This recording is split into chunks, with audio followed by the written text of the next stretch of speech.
Hiya. Hello, hello. Hi, Sirai. Sirai? You really need to tell me how to say your name one of these days, but hi. I am here and I am here to stream my MBTI. um yeah, this was something that I was actually talking to some friends about yesterday. And I'll be real, I don't even know how to say these names. Sirai. Sirai. I'm gonna go with Sirai. I'm gonna forget how I'm pronounced it now next time, but yeah. So I was talking to my friends about our MBTIs yesterday, and it got me thinking because the last time I did my MBTI was years ago, back in high school, I think, and I know MBTIs sometimes change. So I'm gonna go ahead and I'm going to take the test again and see if it's changed, and also maybe get to know myself a bit more. I don't remember how many questions it was. I feel like it was a lot of questions before. Um, but whatever, we'll see. Oh wait, I forgot to turn on the music.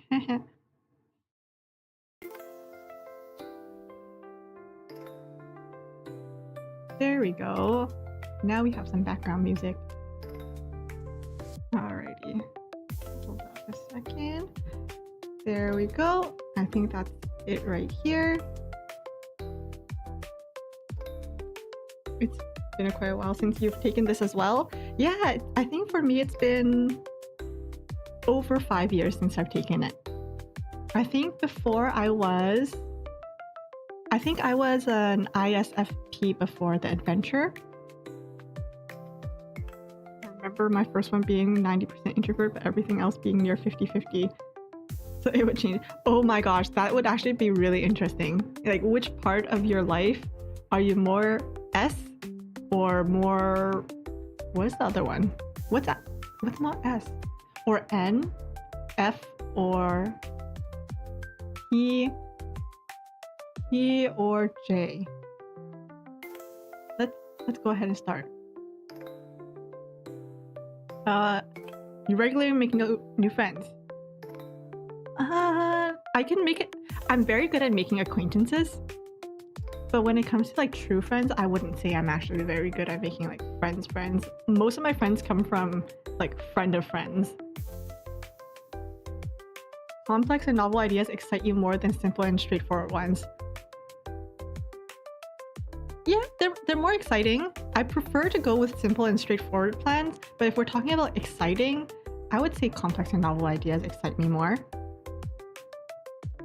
You feel more persuaded by what resonates emotionally than factual arguments.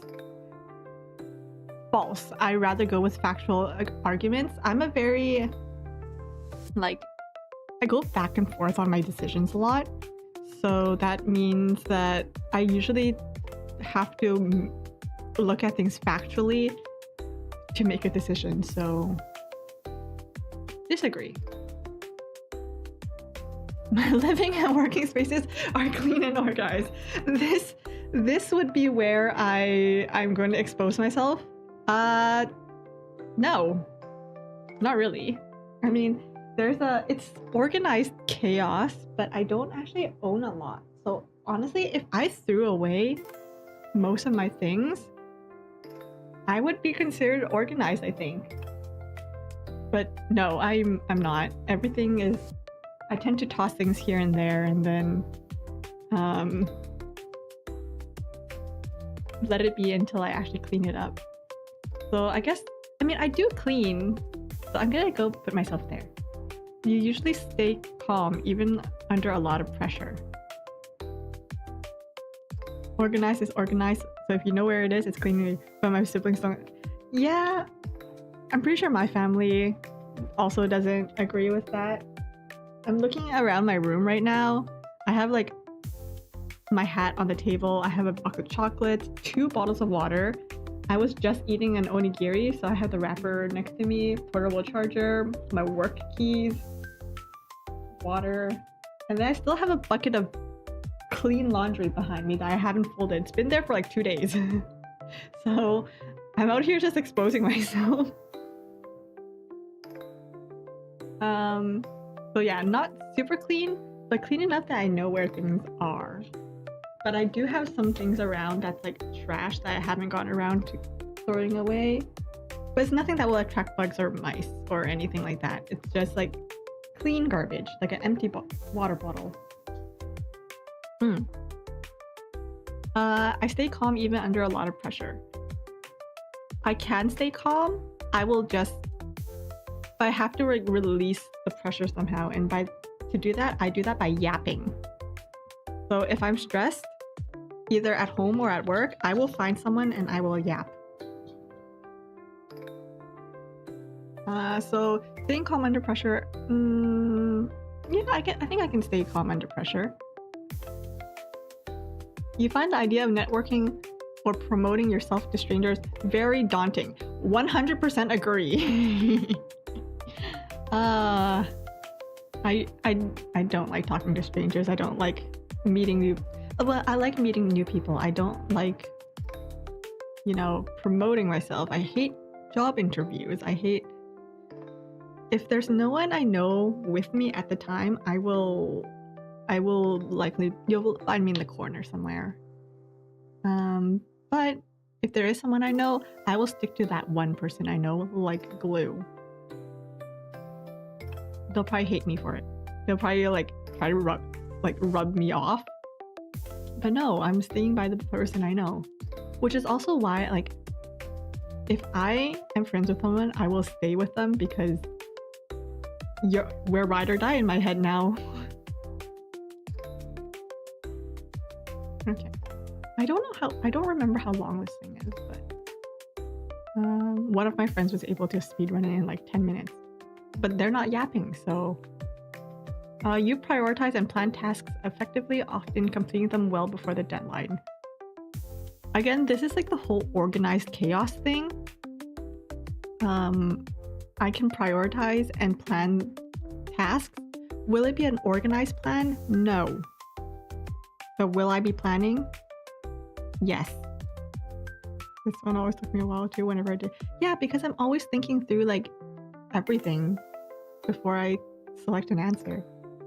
But yeah, so the whole thing is, if I'm given like tasks like at work or in school, I will plan them out like, oh, I'm going to work on it tomorrow, and then again on Wednesday, and then again on Thursday. But I won't be able to like, set specific things like I'm going to work on the introduction of this essay tomorrow at 11 o'clock, and then right after that I will go ahead and do some research for the body. And no, I just tell myself I'm going to work on it. But I do have them done well before the deadline. Well, not well, but like I do them before the deadline. Anxiety go when it comes to completing tasks. I have to have them finished. Otherwise, I just ugh. People's stories and emotions speak louder to you than numbers or data. Yes. No.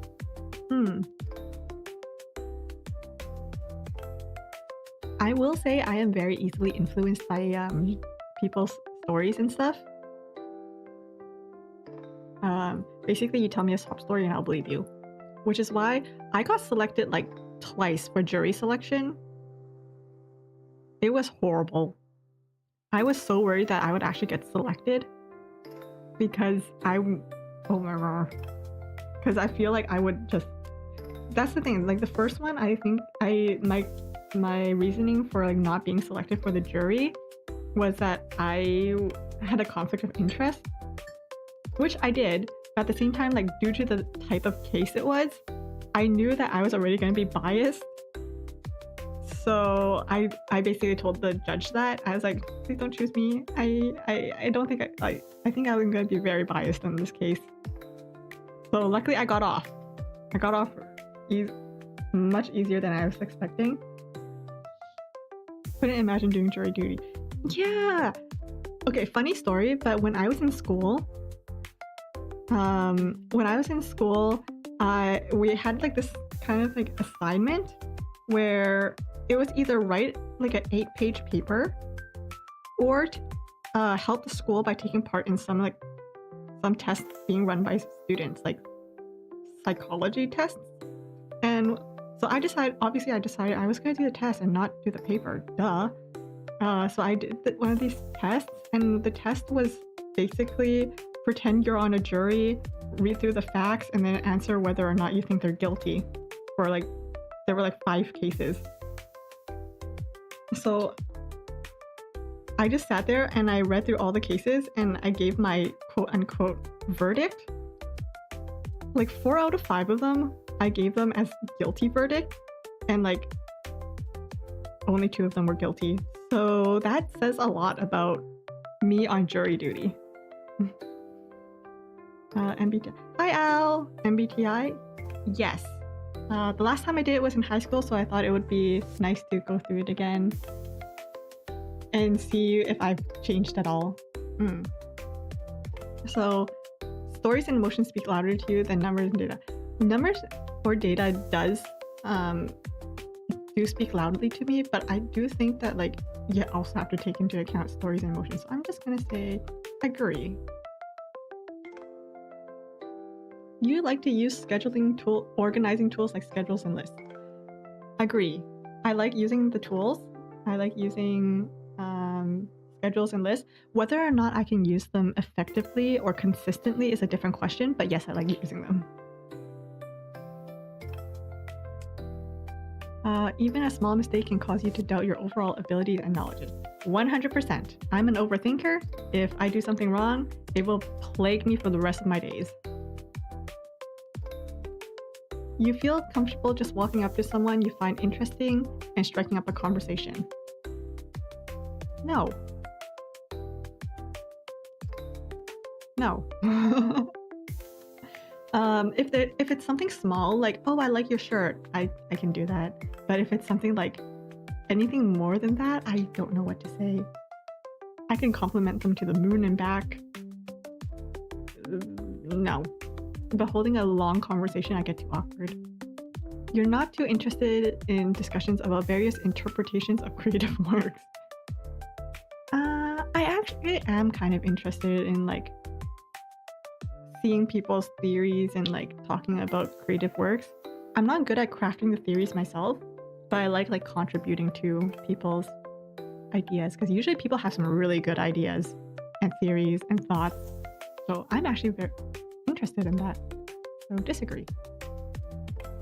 I also hope I'm answering these correctly. Oh, there's a progress bar. Wow, I'm an idiot. I didn't even see the progress bar.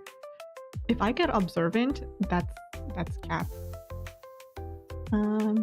You prioritize facts over people's feelings when determining a course of action. No, didn't I already answer this? I say what now? Hi, I'll see you later then. No, I think I already answered this. I do... well, this one's more in course of action. But no, people's facts. You know what? I'm gonna put this one in the middle. You often allow the day to unfold without any schedule at all. Disagree. I'm pretty wild and loose with my days, but I do like having a few things on my mind when I'm going through my day. You rarely worry about whether you make a good impression on people you meet. Disagree. I'm always thinking about I'm always so self-conscious about how I'm presenting myself.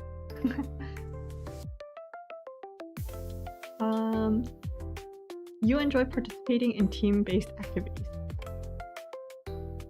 It depends on what these activities are. If it's something like an icebreaker at work, or those get to know me type of team-based activities, no, not really. But if it's with friends, yeah. You know what? I'm gonna go with in general with friends. I'm with people I'm comfortable with. And yeah, I enjoy team-based activities. Not sports. I will... Sports? Not really, because I would be too worried about dragging my team down. You enjoy experimenting with new and untested approaches. Ooh. Disagree.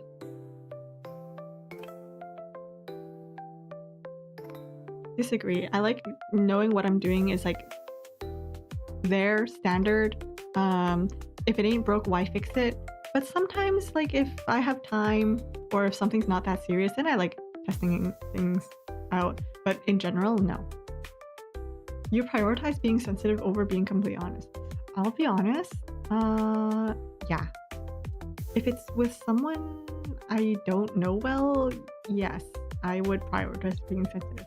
With my friends, I'm more willing to be completely honest. Like, if my friends came up to me and asked me if they should buy something and they already own a shirt that looks exactly like it, yeah, I'll tell them. Or if like the shirt just doesn't look good, I'll tell them why I think it's not good. But yeah, I think in general I do sometimes prioritize being sensitive over being completely honest. You actively seek out new experiences and knowledge areas to explore. False. Yeah, false. Sometimes I do. Sometimes I'm good at going out, checking out knowledge areas for sure. Experiences, not really. The most exciting thing I've done recently was actually go like do climbing.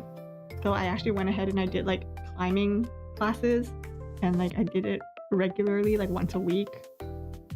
And then the new year hit and I haven't been back. I think the main thing about climbing is the fact that you need a partner. And considering we're all adults now and we all have work and schedules and busyness, I can't. Plus, like with climbing, I think like you'll need someone that you can trust, because like I'm not gonna trust a random stranger to make sure I don't fall from a wall and potentially break my neck. So that's why I haven't been back. I do like trying new things. I just don't actively seek them out. Prone to worrying about things that will take a turn for the worse. 100%. You enjoy solitary hobbies or activities more than group ones. False. Well, actually, no, that's kind of true. If it's talking about hobbies and activities, yeah. Yeah. You cannot imagine yourself writing... Disagree. I can see myself doing that. I read fan fictions on a daily. I can see myself writing for a living. Growing up, I was always a reader. I got in trouble for reading. Like I would read under the covers and my mom would get so mad. She would like... There was this one time she came into my room, found me reading under the covers. It was those like fairy books. I don't know if you know about them, but like they're written by Daisy Meadows. It's like the children's novels. And she found me reading, and then she basically went through my entire room, grabbed everything that had to do with the reading, and put them outside my room, and then closed the door to make sure I would have no access to any books at night. So that was me. And then eventually, of course, I figured out a way around where if I hear her coming, I just, instead of putting the book under my covers and under my pillow, I put it under my blanket and I kicked it to the very end of my bed. So that's also why this is probably why I'm so unobservant. I focus in too much on one thing. You favor efficiency in decisions, even if it means disregarding. Heck yeah, if something will get something done faster, I will go for it. Unless it harms people, but in general, yes, get something done. You prefer to do your chores before allowing yourself to relax. Yeah? Well, it depends on what those chores are. Like I said, I still have a bucket of clean laundry behind me that I haven't folded. So,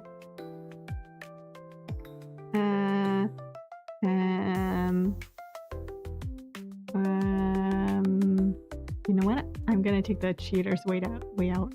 There we go.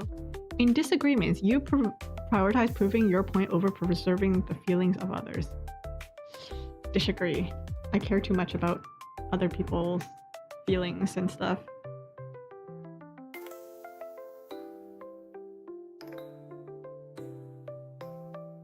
Yeah, disagree. You usually wait for others to introduce themselves first as social gatherings. Yes!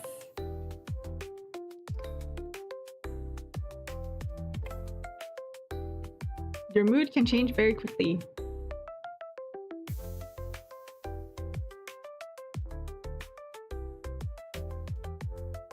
You're not easily swayed by emotional arguments.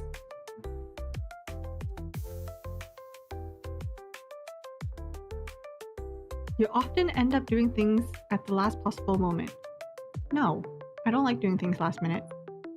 It gives me anxiety and stress. You enjoy debating ethical dilemmas. Disagree. Hard disagree. I took a philosophy class in university.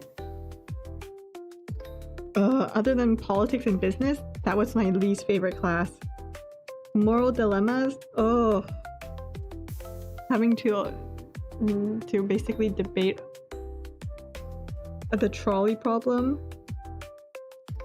I was lucky though. During the class, I was with a friend, and then we were sitting at a table with actually this one person who actually really liked to debate. So each table was their own team, and we just let that guy do all the talking. We would pitch in here and there, but he carried. He carried hard. But yeah, I don't like debating ethical dilemmas.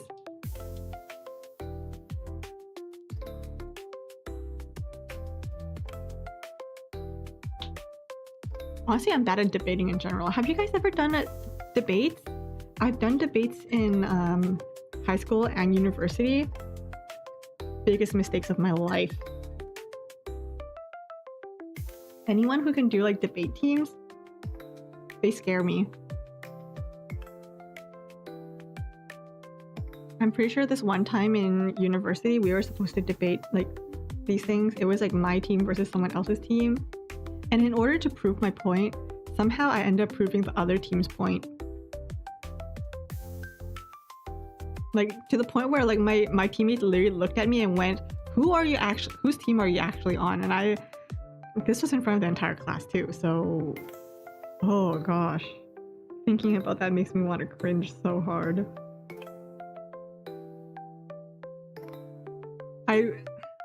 What I said at that time was literally something along the lines like, yeah, I know you guys have the better argument, but... And then I paused because I couldn't think of anything else to say. Oh, why did I do that?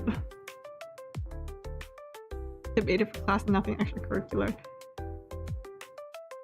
That's good though. Well, actually no, that's probably not good because then debating in class is worse because for me, it means I'm getting graded on it.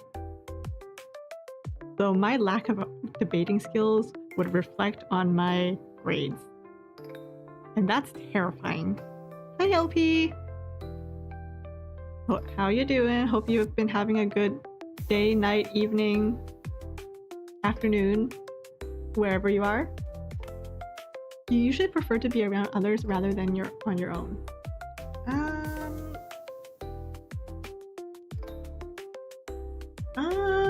No, I actually quite like being by myself. But when I'm like out in public, I prefer to have someone with me. My emotional support friends. Working, so came by for a bit. Ooh, have a good day at work. I hope everything's... Actually, I'm not gonna jinx you. But I'll just say have a good day at work. But yeah, I need emotional support people around me when I'm out in public. So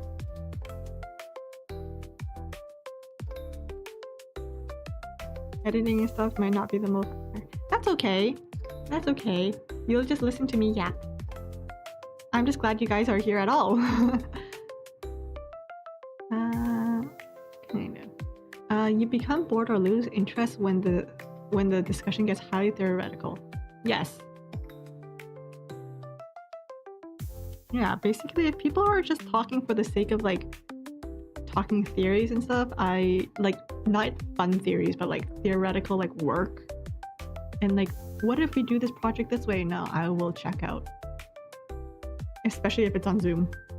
If it's like a Zoom meeting, I will check out. When facts and feelings conflict, you usually find yourself following your heart. Disagree. I feel like we've had like 3 different iterations of this question. If you're still streaming later, be sure I will be there.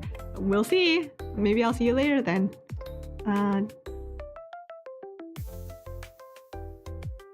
You find it challenging to maintain a consistent work or study schedule.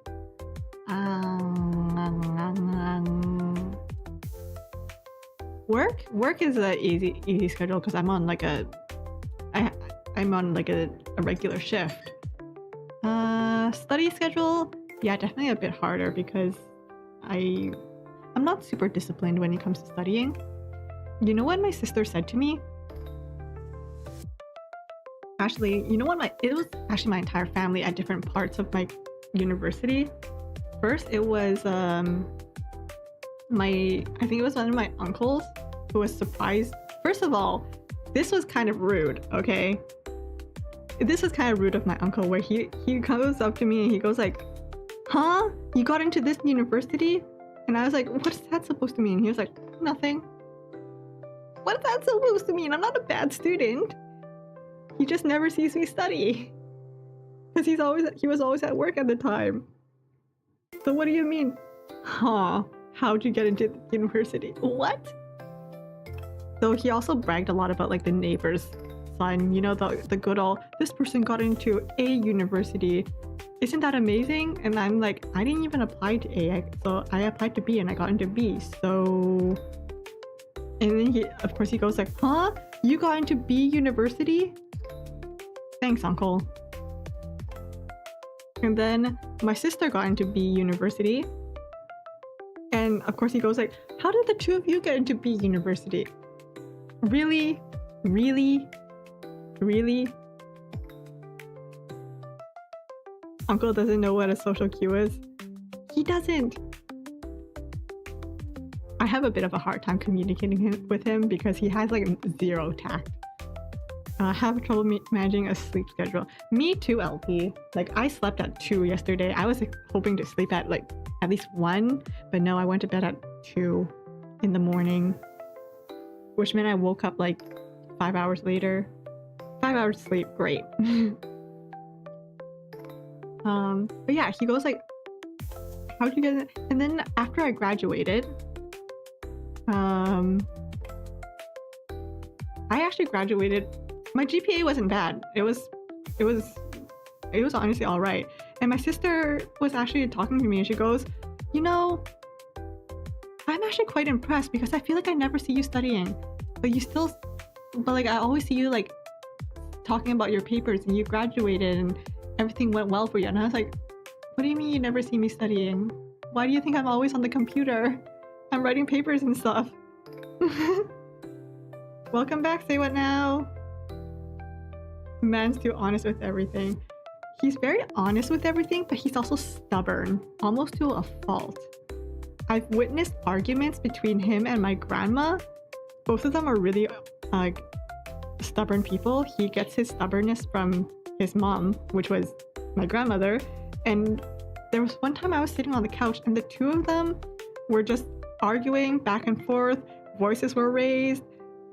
And like, I wasn't listening in at the time, but then I paused because the voices were getting raised and I started listening. They were arguing for the same thing. They were arguing for the same... They both had the same opinion. They were just both voicing it differently. And I just had to sit there and I go like, do I step in and let them know they're both arguing for the same thing? But things are getting heated and I'm not sure if I want to wade into this. But I ended up saying something along the lines of like, you guys are arguing for the same thing. You're saying this, she's saying that, you're saying this, he's saying that. It's the same thing. Please stop arguing. I can't deal with this. Eventually they stopped arguing. They just kind of like went in a huff their own way, but that wasn't the first time it happened. Ugh. Even my sister doubts me. Yeah, well, she wasn't really doubting me. She was more surprised. Oops. She was more surprised the fact that like she never seemed to see me studying. So, yeah. Find it challenging to maintain a bit. Just a bit. In my mind, I would be like, oh, people. That's how I feel at work. I work at a place where I actually have to talk to a lot of people. And that's like my general consensus. Ugh, people. So hopefully my new job is gonna have me talking to less people, but I'm not optimistic. You rarely second guess the choices you have made. False. I always second guess my choices. Always. Your friends would describe you as lively and outgoing. Kind of. Customer service is the worst. Isn't it? Isn't it always the worst? Ugh. I've been doing customer service my entire life because my parents had like a little business and I've been helping out there, and customer service is the worst. I used to work at a fast food place, and oh my gosh, the customers there were horrible. There was one time we were closing. I had mopped and everything. I mopped. And then I just hear a clatter, and someone had like dumped out their entire cup of soda, ice and everything onto the ground, and then they left. And of course, I also had the opening shift the next day too. And then there was another time where these kids were playing around. I say playing and kids loosely, but they had taken ketchup packages, put them on the ground and was stepping on them, meaning that they exploded. Ooh, my head hurts just thinking about it.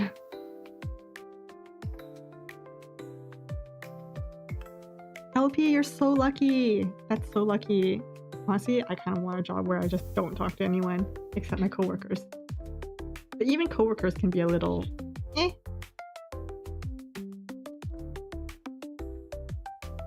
depending.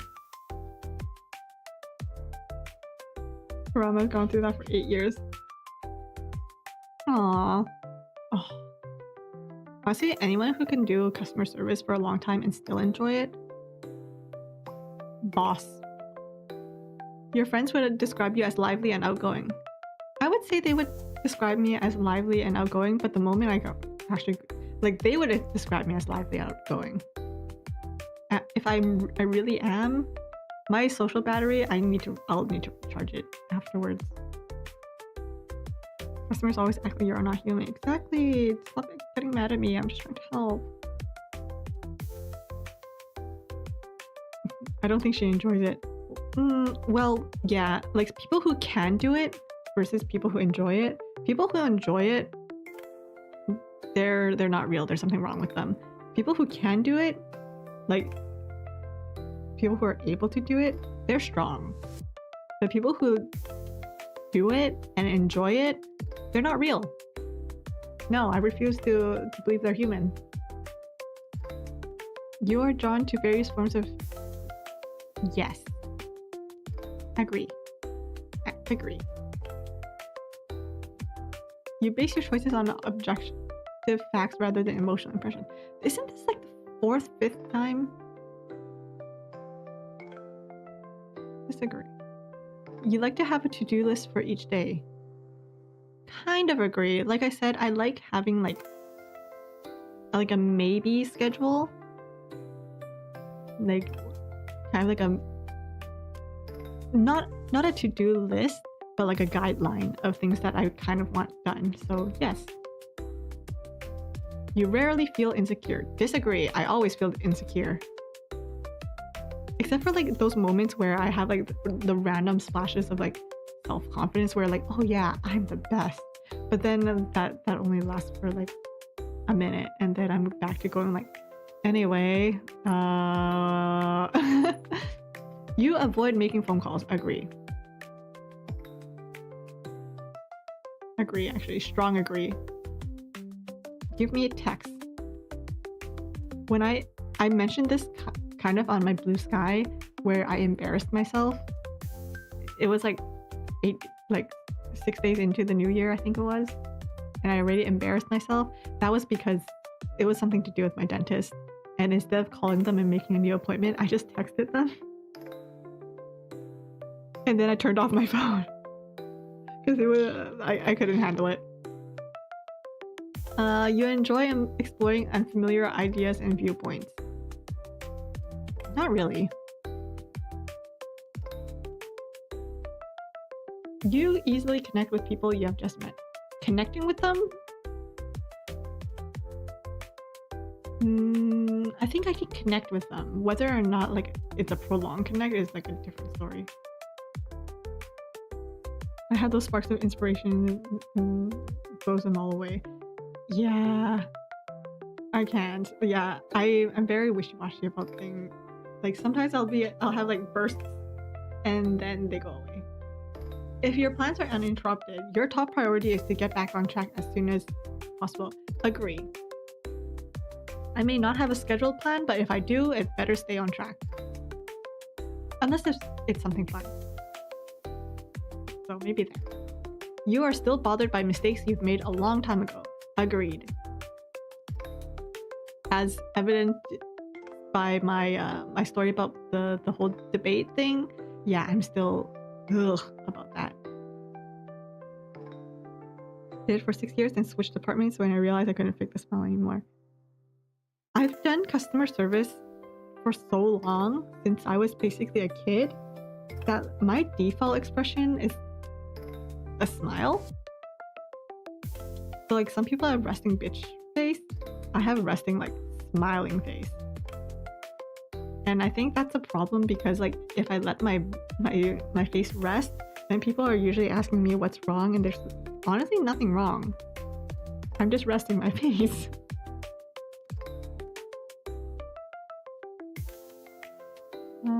You are not too interested in discussing theories on what the world could look like in the future.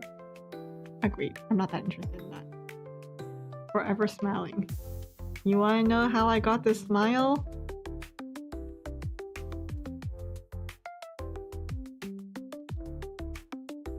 Her resting face looks angry. Yeah, my sister's resting face also looks angry, minus a smile.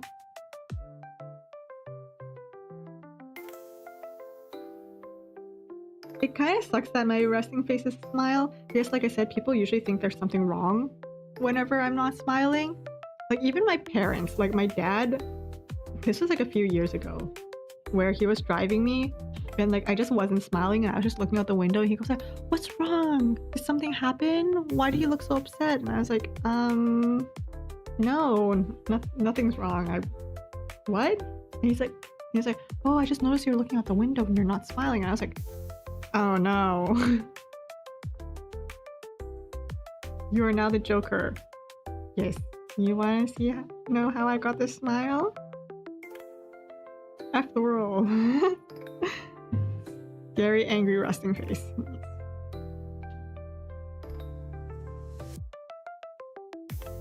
I hate when people keep asking what's wrong over and over.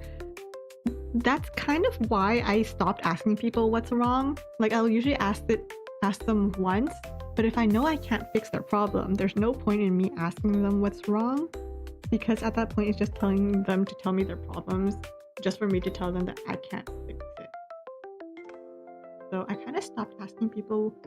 Like I'll ask people what's wrong like once, but if they don't tell me, I'm not gonna push for it because I can't magically fix their problems. Your emotions control me more than I control them. Honestly, yeah. I can be my emotions can get me pretty spontaneous. I remember one time we had like a trouble customer, and like we were warned that he might come in, and when he actually did come in, I ran into my manager's office, scaring the living daylights out of her. Yeah, that wasn't my finest moment. So yes, sometimes they control me more than I control them. Yeah, I'm fine, just tired. I think I'm close enough with my coworkers at work now that sometimes we make kind of morbid jokes where people go like, if they ask me if I'm okay, I'll just hit them with a, nah, just end me. When making decisions, you focus more on how the affected person might feel than what is more logical or efficient. Disagree. Like, I'll be diplomatic and tactful about it, but if something's better or more efficient, I will tell you. Especially if it's like, if I think it's a better decision that's like better for you long term, you know? I had a supervisor who hated me for that. He just wanted me to agree with everything he said, even though his decision was going to affect me too. And he already made his decision, so I don't see why he was asking me for my opinion after he's already made the decision and implemented it. Anyway, your personal work style is closer to spontaneous bursts of energy than organized and consistent. Agreed. I'm not good at consistency. When someone thinks highly of you, you wonder how long it'll take. Ooh, this one's juicy, and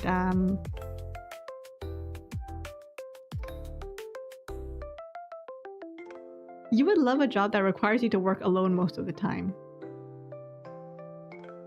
Like alone away from customers or alone away from like everyone? Because sure.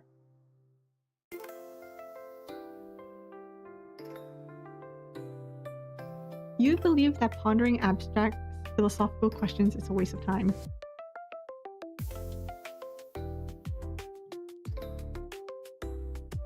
That's your job? You work alone most of the time?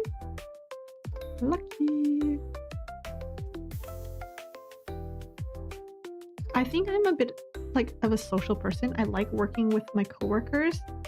There are definitely times where I just want to be alone to do my work. Like if I know what I'm doing and I can get it done, I rather work alone. But sometimes I just want to be able to like leave my workstation, leave my office, and just be able to like, you know, talk with some close coworkers and like just hang out for a bit. But yes, I would like a job where I work alone, don't have to talk to people. I work solo mainly because I have to talk to store managers. Nice. Annie, are you okay? Are you okay, Annie? Repeat 10 times. Receiving and annoyed. That's Michael Jackson, right? Yeah, I think that's Michael Jackson.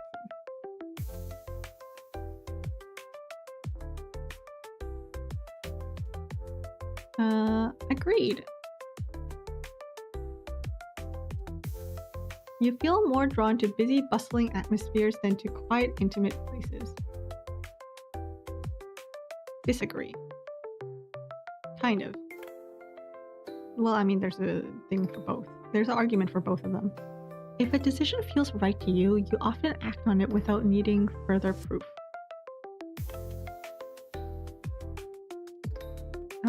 Nope, I'll still require proof just to prove it to myself that I can. But then that usually bites me in the behind because like then I'll start finding like evidence of like the contrary, and then I'll be sad. That's kind of how I wrote my papers in university, where I will like lean towards a side and then I'll start like writing down like all the different points, and then I'll take a look to see if there are points to the contrary. And I'll be honest, if there are more points to the contrary, I'll just like turn my paper around and start writing the paper on like the other point. Even if I don't necessarily believe in it 100%, there's more to write about. I need to fill out a 10-page paper. I'm going to use that pad. You often feel overwhelmed. Agreed.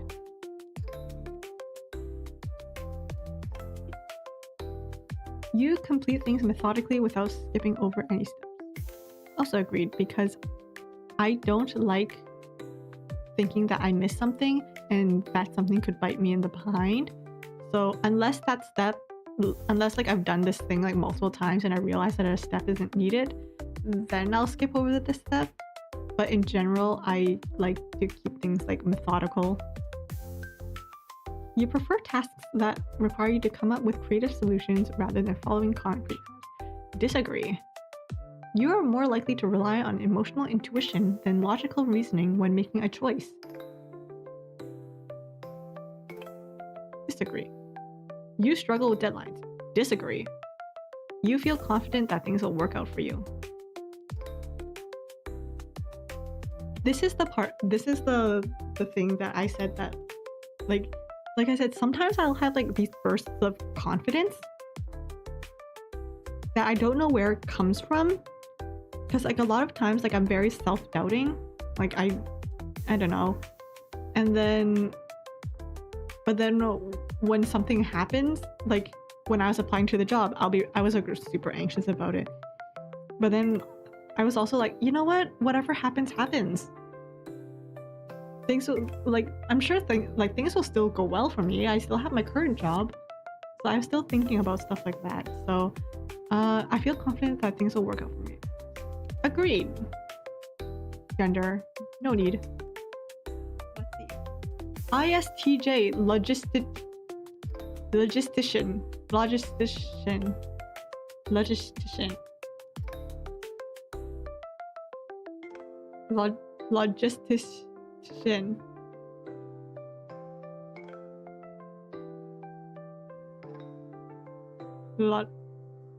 You know what? Sure, I'll take it. I can't pronounce it. Logistics. Therefore, this should be logisticians. ISTJ. I'm just gonna screenshot this real quick. Logistician.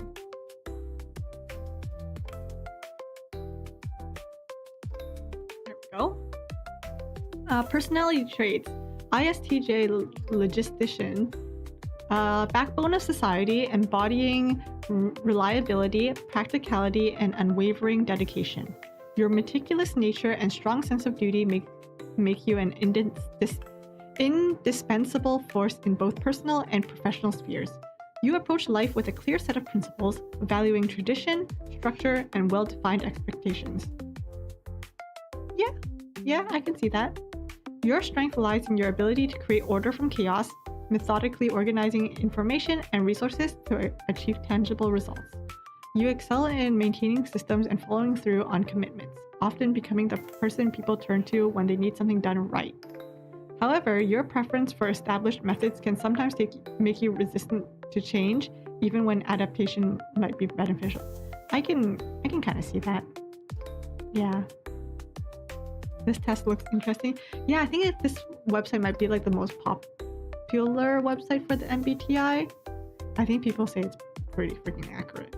Ooh, personality traits. 64% introvert. I thought I would be more. 61% observant. 51 thinking instead of feeling. I thought I was going to be more thinking than feeling. Judging over prospecting. Turbulent over assertive. Yeah, this is very much accurate. So introverted, prefer fewer yet deep, meaningful social interactions and feel drawn to common environments. Pragmatic and down to earth with a strong focus on what's happening or very likely to happen. Objectivity and rationality, putting effectiveness above social harmony. Ouch. But hey, I'm 51% on this, so yeah, so 51% on this, so that's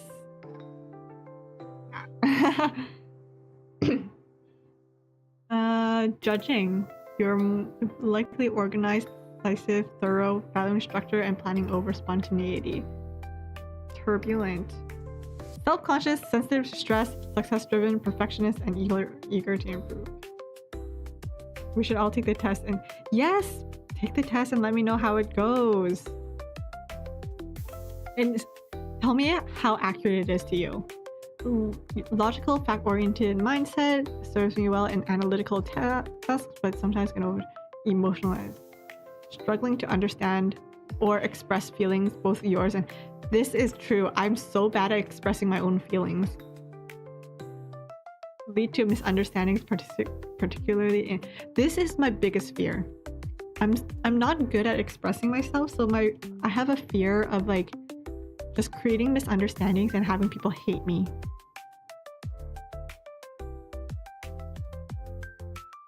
Kind of like horoscopes where they say your traits should be based on what your sign is. Yeah, I'm a Scorpio. I've been told that I'm a very Scorpio, but then other people say that like I'm not very much a Scorpio, so shrugs. Lunar New Year is soon. When is Lunar New Year this year? I actually don't know. Is it in February sometime? A year of the snake. Hogwarts house. I'm a Slytherin. I'm a Slitherpuff. I'm a Slytherin Hufflepuff hybrid.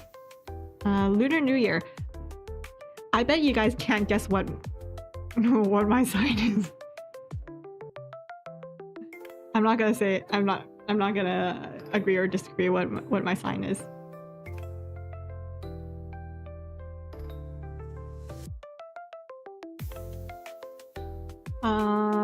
Despite these challenges, your integrity and dependability makes you an invaluable friend, partner, and colleague.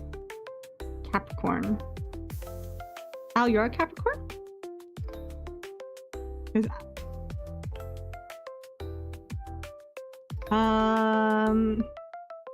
Career path. You're a snake. I'm not gonna say what I am. I feel like most of you are gonna guess rabbit. But I'm not gonna say anything about that. I do have you know what they say about like the Asian zodiac, the lunar zodiac animals? Apparently like you're unlucky on the year that you are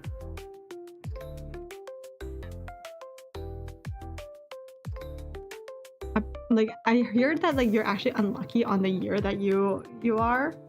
So like if you're like a horse and it's the year of the horse, you're not lucky on that year. Or if you're a dragon and it's the dragon year, you're not lucky on that year. And then therefore you have to find, I think it's like you have to find a sign that you are compatible with.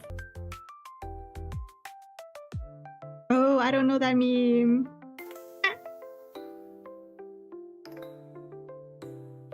Snake and Virgo, monkey and lion. Do you guys know the story of Chinese zodiac? I remember reading the story when I was a kid, like literally in elementary school. There was a book on the zodiac and how the zodiac order was decided, and it was because of a race. A race between animals. So like there were 13 animals. 13 animals, and they were racing, and based on that race, it was like that's how like the zodiac was created. And I think the whole thing was like the rat and the cat were like besties until I think what was it? I think the rat betrayed the cat and then took advantage of all the other animals and became first. That's why the first animal of the zodiac is a rat.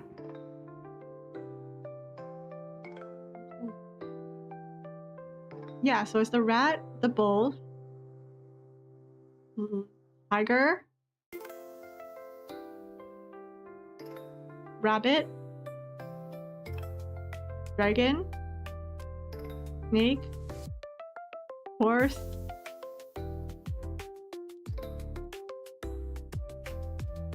I am missing like 5 animals. I don't know which ones. But anyways, I think that's why they say that that cats and rats don't get along. But I also see I think like in some cultures, like there is no cat and the cat is actually the rabbit. So I think like growing up, I think some people were equating the rabbit to the cat. So there was never a cat, ? I don't know if that's true though.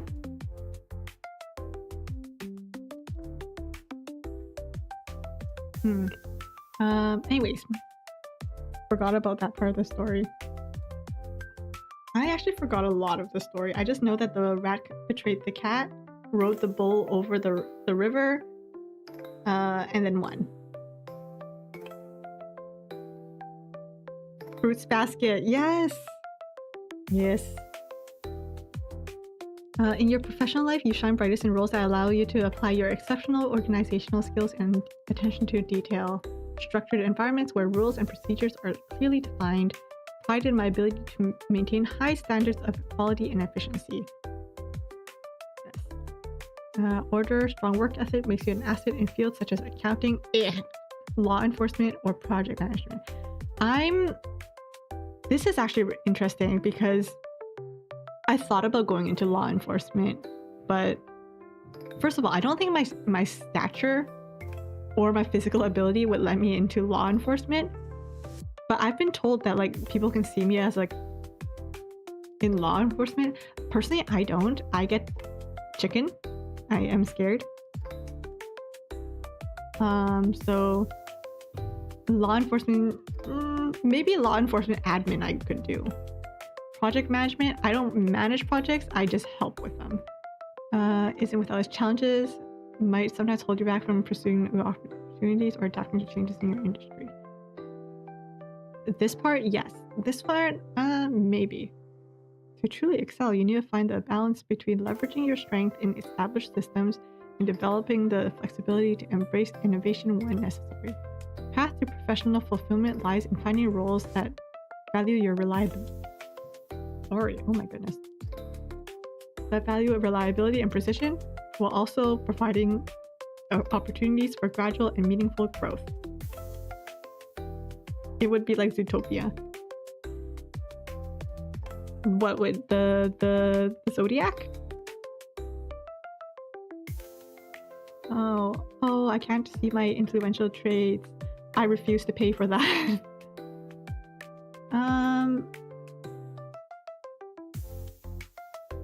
Let's see.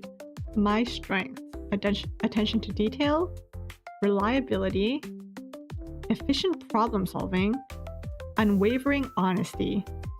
Man, I should have done this quiz before. I should have done this before I applied to that job. I could have just added all this to my resume. Weaknesses: resistant to change.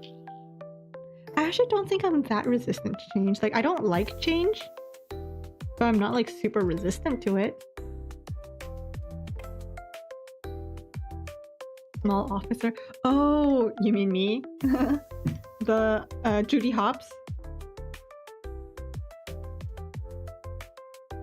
I think like you have to hit like a.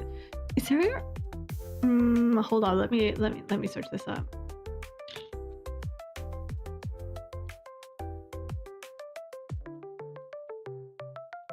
Is there a minimum height for a police officer?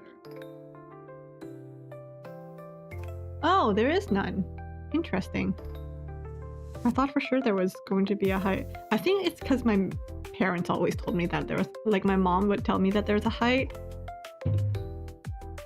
Her side of the family is like the tall side. My dad's side of the family is the not so tall side. And I took after my dad's side of the family. So thanks, Dad. Ooh, okay, personal growth.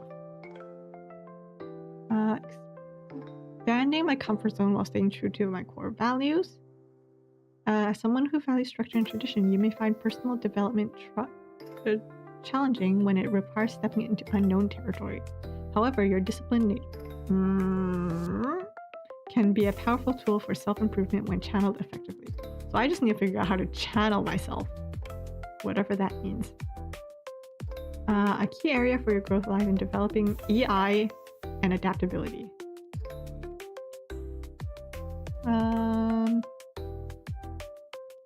Occasionally step away from established routines, embracing rather enhancing my natural strength and addressing areas that might hold me back. Fair enough.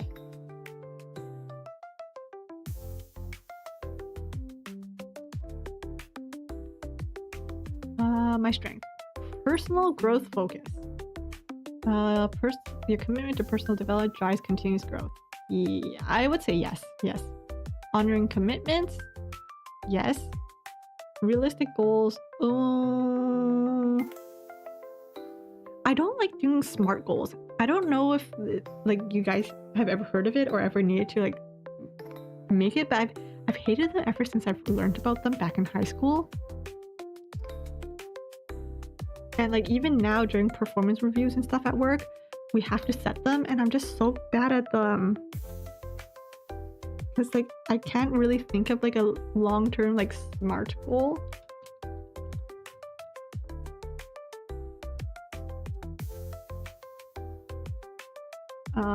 What does it stand for again? It stands for specific, measurable, achievable, relevant, and time-bound goals. No. I don't Anyways, consistency. Risk averse. Yes, I don't really like taking risks. Sometimes I go like F it, we ball. But most of the time I try to avoid risks. Self-critical. Haha. Thanks, Dad. I get that from you too.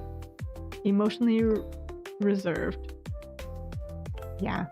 Resistant to change. How many times are they going to say that I'm resistant to change in this document? Too many. My relationships. Whether romantic, familial, or friendly, your loyalty and dependability shine through as your greatest strength. Ride or die. You approach your connections with the same sense of duty and commitment that you bring to other areas of your life, often becoming a steady rock for those around you. Your practical nature means you show love through action rather than words, consistently being there for your loved ones in tangible, meaningful ways. It's hard. I like giving hugs. I like head pats. I like cuddles. My family, not so much. That's why I like heavy blankets. You know how they say like weighted blanket. People use weighted blankets because they're missing like hugs or physical affection in their life. That's what it feels like to me. I like a nice heavy blanket even when it's like summer. I just like being weighted down. Maybe it's because like my family doesn't like physical affection. However, your reserved nature and difficulty in expressing emotions can sometimes create barriers in your relationship. You may struggle to understand and respond to the emotional needs of others, potentially coming across as cold or unsupportive even when you have the best intentions. Another big fear of mine. To foster deeper, more fulfilling connections, work on opening up about your feelings and actively listening to the emotional experiences of others. While stability is important, relationships also thrive on emotional intimacy and spontaneity. Yes! Siren! I love weighted blankets. I actually have 2 blankets right now. Like even though my room is pretty warm, like to the point of like I would actually be sweating at night, I still use 2 blankets because I like how heavy they are.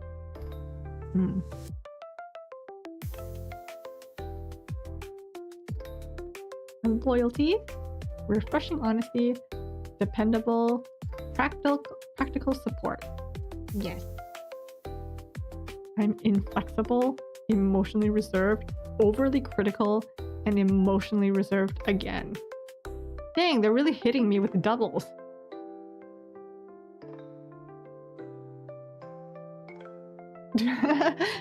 No, I don't think I'm gonna pay. Yeah, I'm pay for that. Ooh, logisticians that I might know. Sting, Denzel Washington. I don't know who Angela Merkel is. Natalie Portman, Anthony Hopkins, George Washington. I don't know who Condoleezza Rice is. George Bush. Haven't tried weighted blankets. Is it like a blanket but heavy? That's exactly what it is. It's like a normal blanket, you know, like a quilted blanket, but like it's weighted down, kind of like with beads or something, and it's just like a very heavy blanket. Oh, who else? Eddard Stark, Hermione Granger, Geralt of Rivia.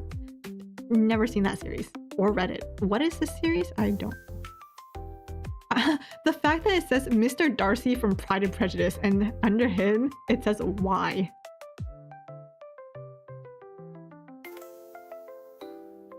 Now that we've revealed Elizabeth Bennet's personality, what?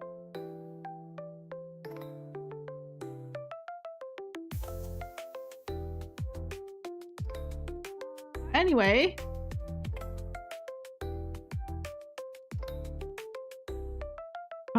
Double blanket is the same triple.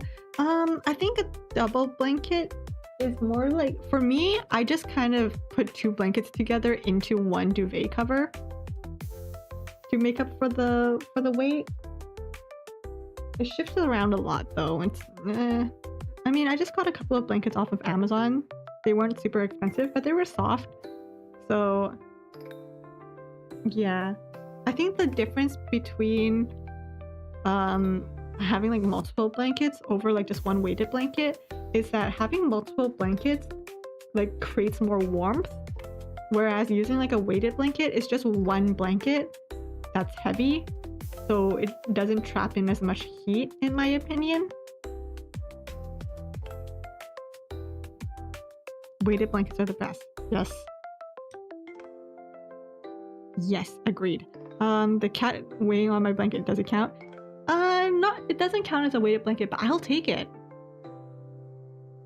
If Lulu slept on my bed, I would be very happy about that.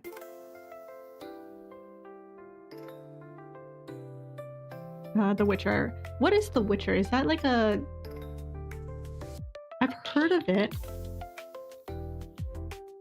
It's a drama. Oh, a TV drama. And it's based on a book series. So that's where I was getting confused. I was like, is it a book or is that a drama? Dana Scully from the X-Files, Jason Bourne, Thorin Oakenshield, Stannis Baratheon, Inspector Lestrade. Okay, let's take a look at these comments. I didn't realize there were going to be comments. I think the last time I took these quizzes, there were no comments. ISTJs are the icon, the legend, and the moment. Come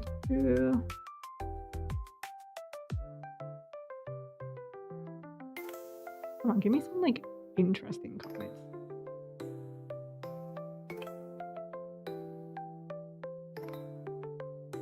Oh, is that all I can see? That's sad.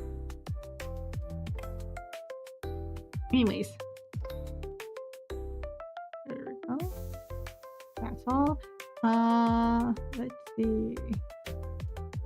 Oh, so the logistician is under Sentinels. Sentinels, practical and fact-minded individuals whose reliability cannot be doubted. It's an RPG game telling the story of a witcher, kind of like a superhuman that does monster. Interesting. I love fantasy type of stories, so I might give that a try. I feel like that was one of the things that I wanted to search up. I just never had time to. We're stuck. Anyways, let's read through these, and you guys can tell me what you guys think you are. The Architect, INTJ, imaginative and strategic thinkers with a plan for everything. Another hard one to pronounce. Logician, innovative inventors with an unquenchable thirst for knowledge. Commander, bold, imaginative, and strong-willed leaders, always finding a way or making one. Debater, definitely not me. Smart and curious thinkers who cannot resist an intellectual challenge. So all these fall under analyst. Diplomat, advocate, quiet and mystical, yet very inspiring and tireless idealists. Mediator, poetic, kind, and altruistic people, always willing, eager to help a good cause. Protagonist, charismatic and inspiring leaders, able to mesmerize their listeners. Campaigner, enthusiastic, creative, and sociable free spirits who can always find a reason to smile. So are all these your traits? No, these are all the different ones that you could get. So these are all the different personality types. Sentinel, I'm this one, the logistician. Practical and fact-minded individuals whose reliability cannot be doubted. Defender, very dedicated and warm protectors, always ready to defend their loved ones. Executive, excellent administrators, unsurpassed at managing things or people. Why does she look like a strict teacher who's about to whoop someone's behind with that ruler? Does she not? Consul, extraordinarily caring, social, and popular people, always willing to help.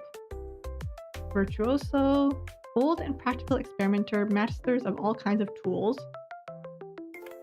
Adventurer, flexible and charming artist, always ready to explore and experience something new. Entrepreneur, smart, energetic, and very perceptive people who truly enjoy living on the edge. Entertainer, spontaneous, energetic, and enthusiastic people. Life is never boring around them. Is this why you like your cozy numbers? Maybe. I never thought about it that way. Maybe because there's a pattern to it. Maybe that could be why. You know, going through all of this, I went through them a bit earlier, and personally, I think our friend Uriel could be this one. I think she would be this one. And as for Yuko, I think she could be...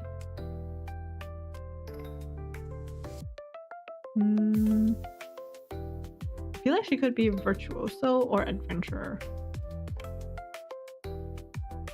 I think back in high school, the first time I ever took this test, I think the first time I ever got a result, it was the defender, and then after, like the one right after that, so the one I took before this one was adventurer. And now I am... Wait, where is it? Oh, right here. Right here. So, yeah.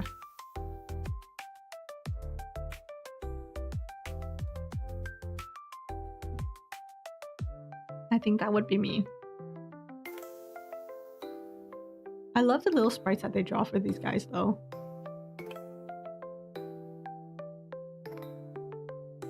Wait, what do you do? Oh, you're kind of boring. Like me.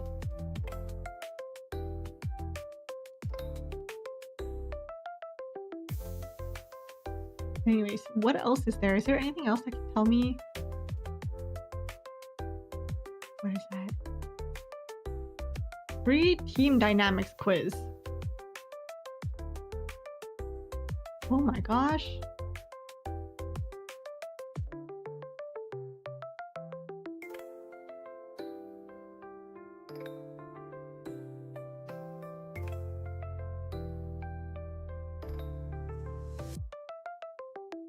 Oh my gosh, what is this? Free team dynamics quiz. You know what? I'm gonna take this quiz based on my current workplace. I'm not gonna make any, I'm not gonna explain anything, but I'm just going to, I'm just gonna take this quiz and see where this lands.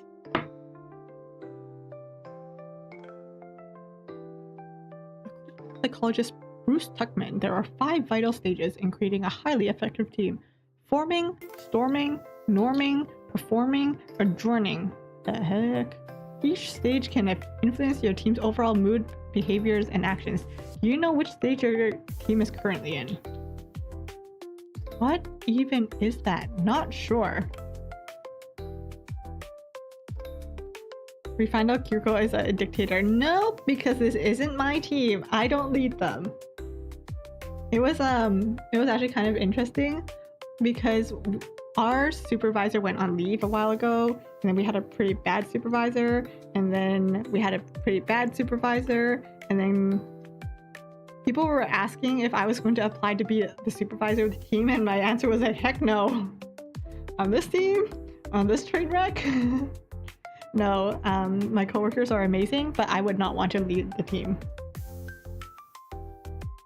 Does everyone on your team have a clear understanding of goals you're working towards? Yes. Yeah.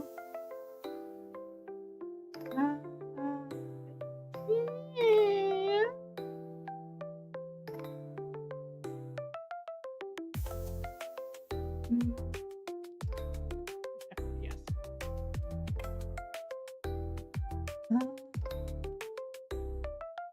No.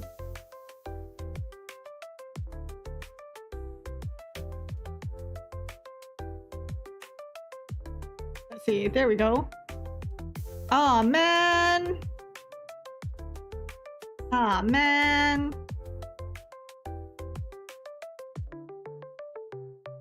Ooey. I can't see the results unless I put in an email. That sucks.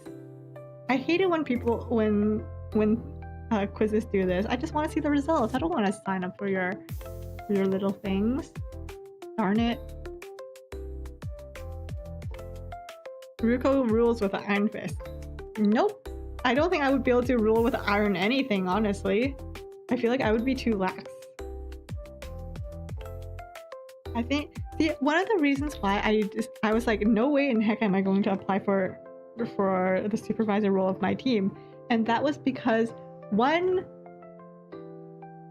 the team, like, I love the people on the team, like the team's amazing. The job itself is like not amazing. The job itself is not amazing. And then not only that, but like I think I'm too close to the people on the team. You know what I mean? Like, I would consider the people on the team like my friends. So if I had to actually lay down the law, it would be really hard for me to like tell them that they need to improve. Like, I can talk to them, but it'll more be like a friend giving advice instead of like a supervisor being a supervisor, and I think that's a problem. Because you need a supervisor to be a supervisor. Yuko with an iron fist and Ruko with a soft fur fist. Sheesh. It's just me hitting you with a pillow. You want to stay as friends. Yeah, I feel like if I don't want, like, if I consider people on my team friends, I feel like if one of us were to become a supervisor, I feel like the dynamic would kind of change. You know, like it'll have like a strange like little power dynamic, and I don't want that. But of course, like if one of them had wanted to be a supervisor, honestly, I think the people on my team would be really good as supervisors. I wouldn't really have a problem with it. But like me personally, I don't think I would be able to separate. They might be able to separate being a supervisor versus being like a friend, but I don't think I would be able to make that separation. Welcome back, LB! I'm glad everything went well. Whatever it is that you were working on. Like, personally, I think I have a pretty good relationship with like my manager. Like, I think we're pretty close. Like, she comes to me for things. I know I can go to her for things. But at the same time, like, there's like a kind of like a boundaries. We have boundaries. I don't treat her as like a friend, and she doesn't treat me as a friend, but we're friendly. We'll talk about our days. We'll crack jokes at each other. So, yeah.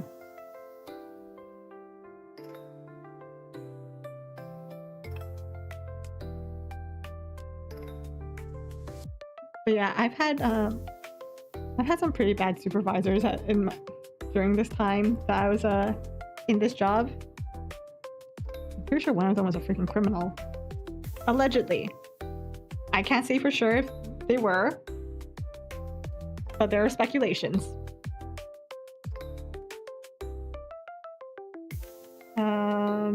Oh yeah, and then another thing about my job, the reason why I wouldn't want to be the supervisor for the job is because, like I said, the job itself isn't great. Like based on my comments, like you can probably like tell, like we deal with like customer service, we deal with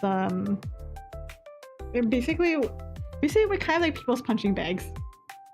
I'm pretty sure like our department is probably like the most service worker-y type of people, if that makes sense. So being in this job, it's like people are constantly, guys, treat your service workers well. Treat your janitors, treat your cleaners, your contractors, your vendors. Please treat them well. The receptionists. Who else? Treat those people well, okay? Like, please. But for real, like the people at work do treat my team well. It's just, I feel like they don't realize how much like people, like maintenance and janitorial people do.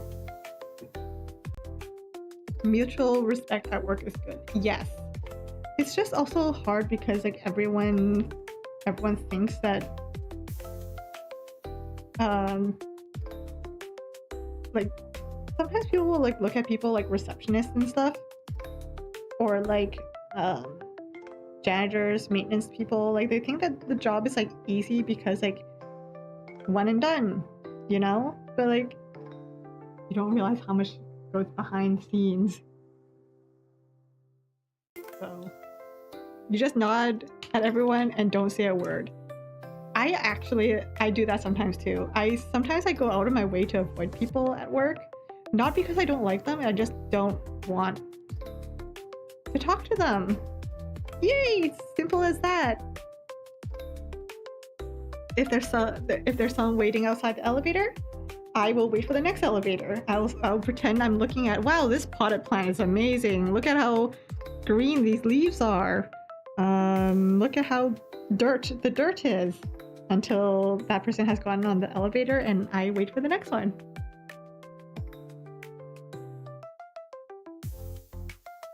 So, yeah.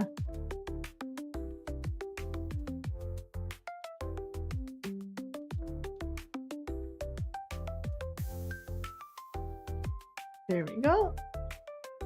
But yeah.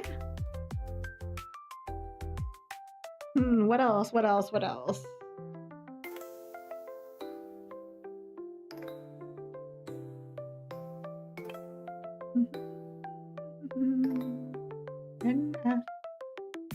Oh, actually, I can read this here. I didn't read this. Observant and judging. Am I observant or am I judging? Hold up. I'm judging. Observant and judging personality type known for their practicality, focus on order, security, and stability. Yeah, I'll be the first to say that like I like stability. If things change, I do tend to panic a little.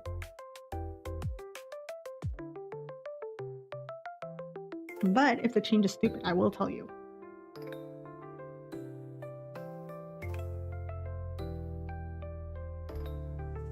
Also, it's kind of interesting that how it really like clocked onto my lack of emotional expression, because I am very, very aware of that. Yo, on my last performance review, it happened like a couple months ago, and it was done with a supervisor that we didn't like. He basically psychoanalyzed me and basically called me robotic to my face, and I was like, okay, dude, thanks. What's the name of this test? The MBTI, the Myers-Briggs Test Indicator. Myers-Briggs Test Indicator, MBTI. If you do it, let me know what you get. I think there was only like 25-30 questions. Not a lot if you're not yapping like I am.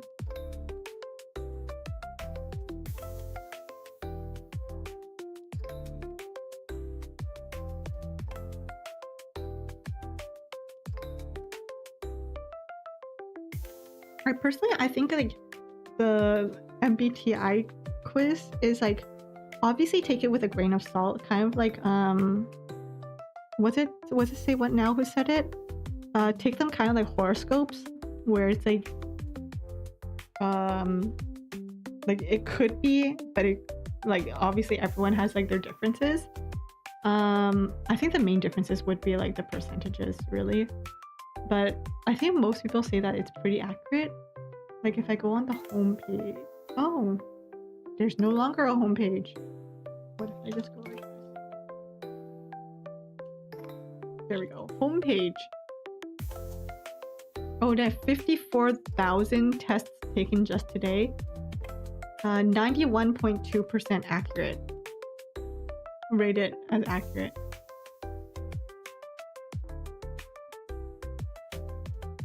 We can save it. We can share results in the Discord. I don't have a Discord, and I don't want to be flooding Yuko or Uriel's Discord. Maybe in the future I'll make myself a Discord, but yes, save your results and we can talk about it during my next stream or something. But until then, I actually don't have a Discord. I don't think I have a one that's big enough for a Discord yet, but yeah, unfortunately. But save them, hold on to them, and then definitely let me know what you get. If you finish it today, we can talk about it, of course. But if you do it later, we can talk about it at a later stream, because I'm actually quite interested. 1K Discord milestone. You heard it here first. You heard it here first, folks. Al said it right here. 1K Discord. I love the fact that I know exactly which emote that is.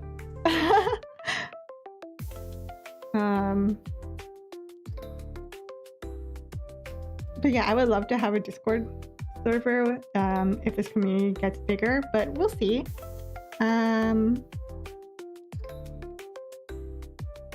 But yeah, let me know what you guys get. Let me know if it's like accurate, because I did have a friend who did it recently, and like I'll be honest, I was quite proud of myself. I clocked it. I clocked which one she was. So I'm quite proud of that. I also just really love these art images. I think in high school I actually didn't like the art style of this, but I like them now.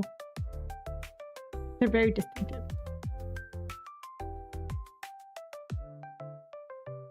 Oh, what did I do? What did I do?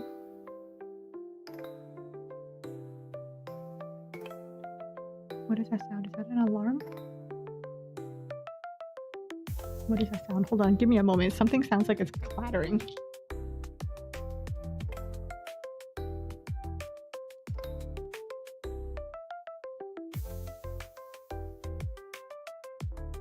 I think someone in my family is just watching a video and it's making a loud like alarm sound. So that just shocked me. How would you know it's accurate? Like in general, or like looking at someone else? I think for me, I can, like, if I know the person, or like, for example, for myself, I think I can actually apply a lot of the things from the logistician to myself. And I personally think it's pretty accurate, because I think I'm pretty introspective because of how self-conscious I am. I think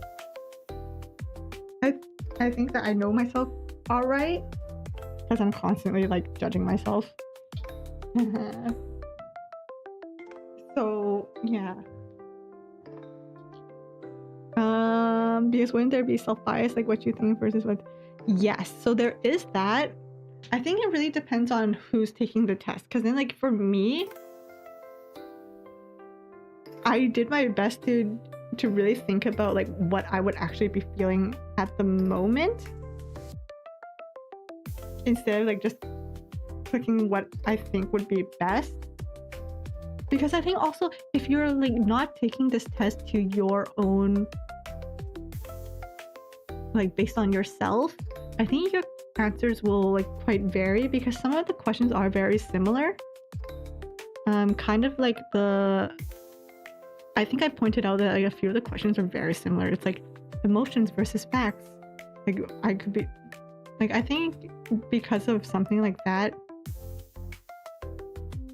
if you weren't being true to yourself about it, I feel like you would skew that too much on one way, if that makes sense. I'm not good at expressing myself. Cause like if I was trying to make myself seem better, I would like obviously try my best to like choose the correct quote unquote answers. And I can see people doing that. I think honestly one of the best ways to take this test might be just to like go for it and just speed run it. Don't even think about it. Just go with like your first instinct on yourself. That might be the best way to take it. But I'm not sure.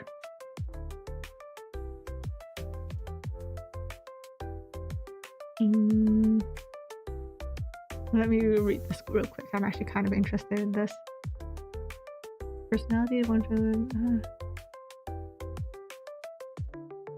inspire growth and improve understanding of yourself and your relationship, not to be taken as gospel. Good to know. Carl Gustav Jung. I recognize that name.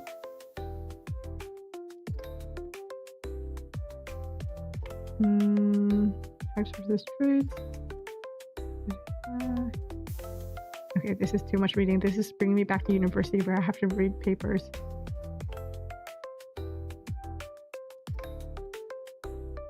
Makes sense. Are you choosing what you would do versus what you think you should do? Yeah, exactly.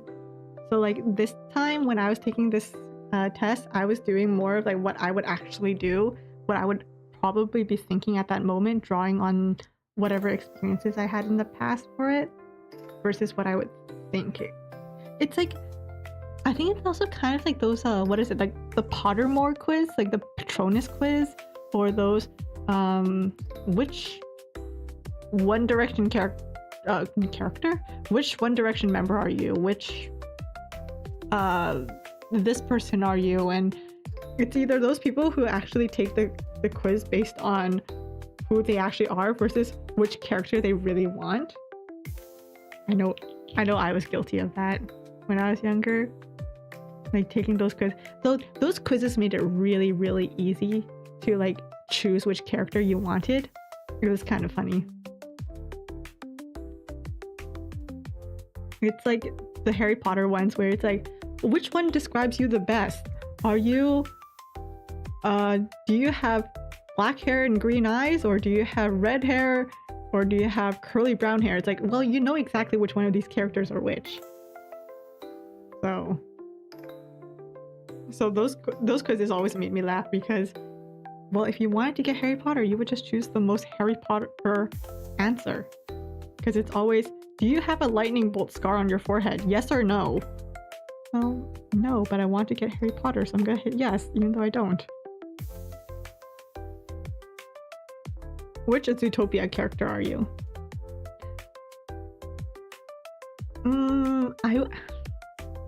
I'll be honest, I love the sloth a lot. The DMV sloth. I love him a lot. I watched Zootopia a long time ago. I don't remember many of the characters.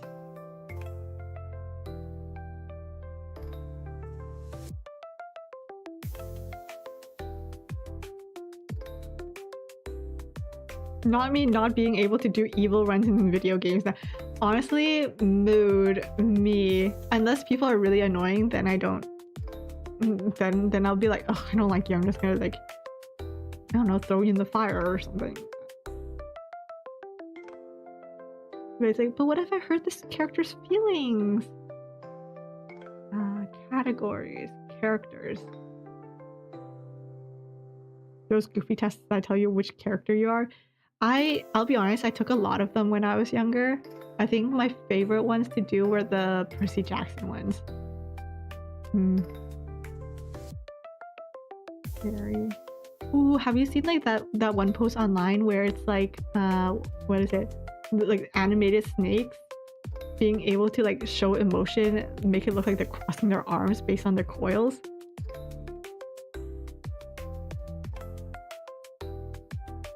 I feel like I remember Assistant Mayor Bellwether. I think she was like a klutz, so I kind of love her too.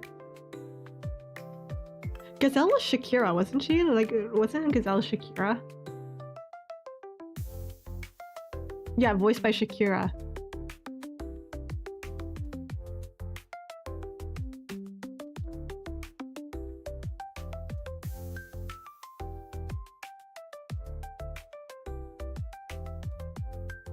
If anyone here has not watched the Zootopia, you should probably like look away because I'm looking things up.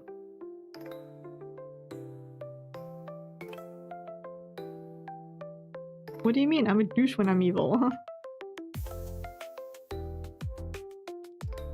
Honestly, I think I love the ones where it's like those people who are trying to be evil, but all they're doing is like inconveniencing people. Those are some of like my favorite videos. It's like, I'm not gonna take revenge by like hurting you. I'm just gonna take revenge by putting like super gluing your water bottle to a tissue paper onto your water bottle. I love moments like that.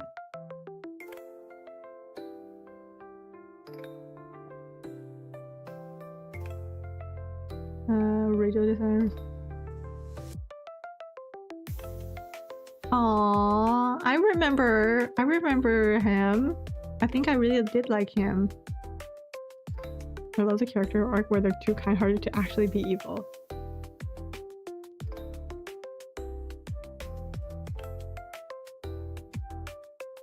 I love the weird gap characters where like someone is trying to be so evil that their evil act is like superseded by another evil act that it turns into a good act.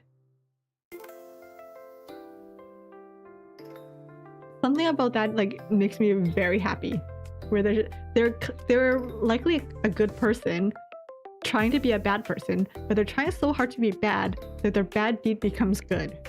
I can't think of an example, but I'm pretty sure there is one that I've seen.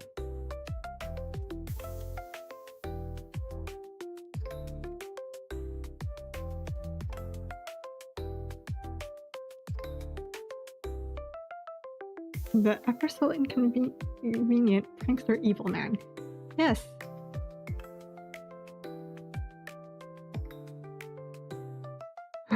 I'm trying to figure out who this person's husband is. I love that Frou-Frou's husband is just husband here. A member of the big family, he is the father of Frou-Frou, the father-in-law of Frou-Frou's husband. And then I click into Frou-Frou's husband, and his name is just Frou-Frou's husband. And if I click into Frou-Frou, Frou-Frou, member of the big family, daughter of Mr. Big, and the wife of her husband. Yes, thank you very much.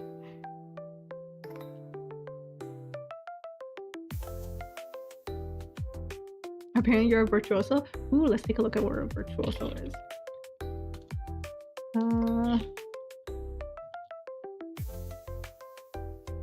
Virtuoso's here. Let's take a look at LP. I want to live the life, a different life. I don't want to go to the same place every day and see the same people and do the same job. I want interesting challenges. Harrison Ford. Interesting. Explore with their hands and eyes, touching and examining the world around them with impressive diligence, casual curiosity, and a healthy dose of skepticism.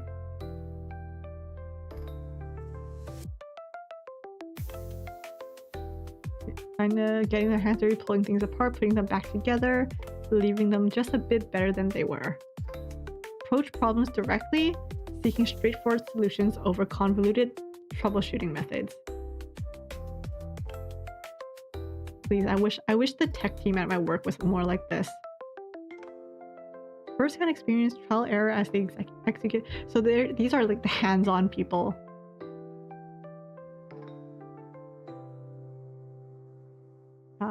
Hands-on. They always choose smaller, more meaningful interactions over superficial networking. 90%. How are you more introverted than me? What the heck? I thought I was introverted.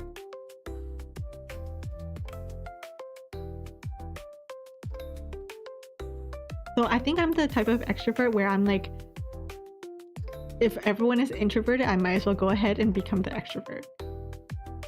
What else is there? Direct and decisive. What you see is what you get. Direct but reserved, calm but suddenly spontaneous, industrious but focused on their own priorities, challenged to predict even by their friends and loved ones.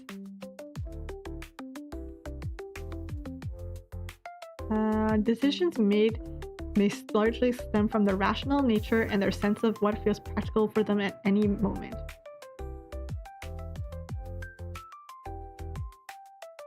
People with this personality type have no qualms about walking away from projects or situations that seem unfruitful or drained of potential.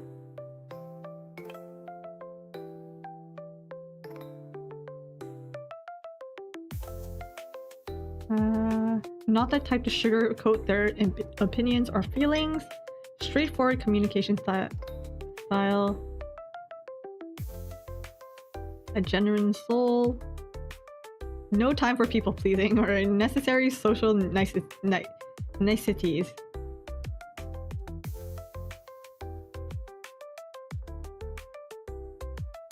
Nice.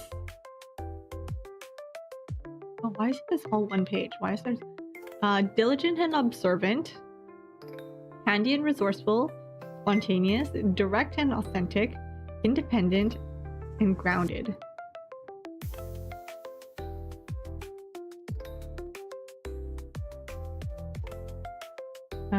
Yeah, I guess I have to now. Oh, here's a story for you guys. When I was younger, we used to do family dinners at this like Vietnamese restaurant near our place. We would go every Tuesday. That's only because they were on sale on Tuesdays. But it was an entire family thing, and my dad would always get the bill. So he would always be the one to, like, you know, raise his hand and call the waitress over and ask for the bill and stuff like that. And I was in elementary school and I was shy as heck. But I was also the eldest child. And I think my dad wanted me to, like, you know, be less introverted. So he tells me to go get the bill. And he basically wouldn't do anything until I got the bill. Like, he would, like, no matter how much I'll be honest, I cried. No matter how much I whined, no matter how much I begged no matter how much I cried, he was like, no, go get the bill. And then he'll be like, what are you so scared of? Like, the counter's right over there. We come here every week. Just go and get the bill. And he'll just sit there and I'm just here, like, tears streaming down my face, like, I don't want to. Until eventually I got up, tears on my face, up to the counter and asked the person at the front desk for the bill. Not my proudest moment. But I think that was the start of the, I guess I have to.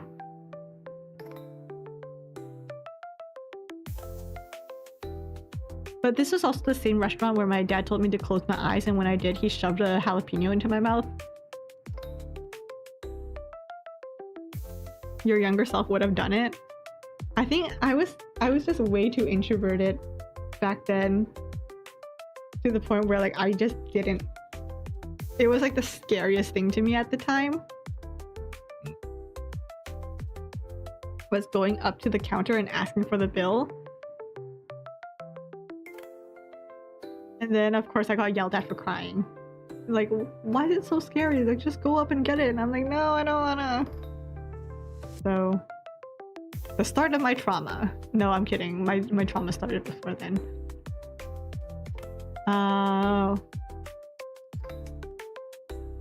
Grounded. Weaknesses: unapologetic, insensitive, private and reserved, easily bored, independent, overly skeptical.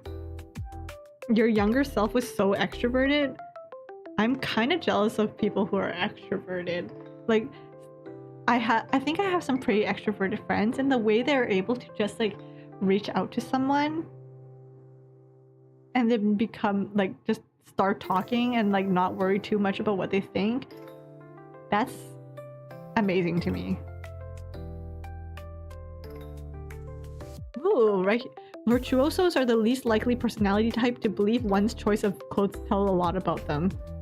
Interesting. Enjoy the comforts of a steady partner. Independent heart.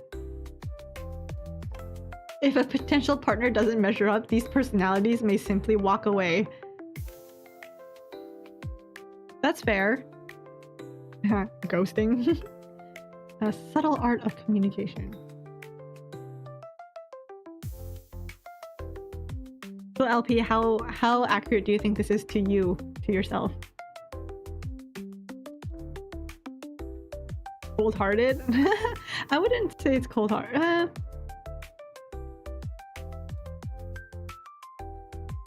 Cherish time alone, personal autonomy.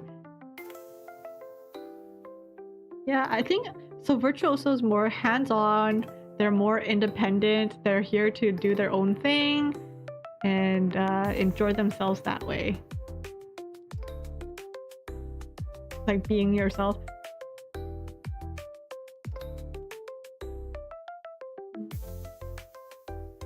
Architect.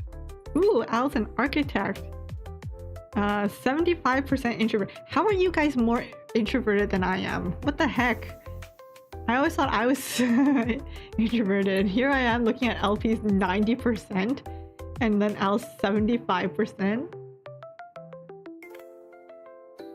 Emotional bonding, conscious effort to be able to provide career paths.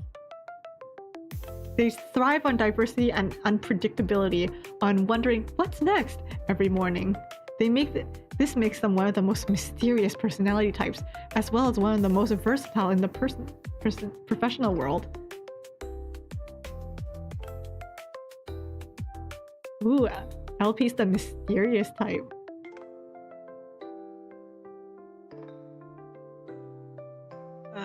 Practical. Unpredictable.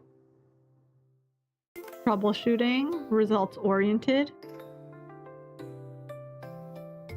Don't typically seek jobs that will take them too far out of their comfort zone. Work with as little social interaction as possible. Hey, that's not wrong. But do you prefer it is the question.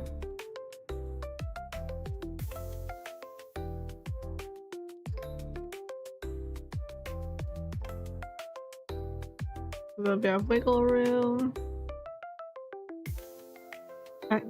They say don't force them. Colleagues. If you're expecting people with the ISTP personality type to be the life of the party or the ones organizing social gatherings at work, you'll be disappointed. That's blunt.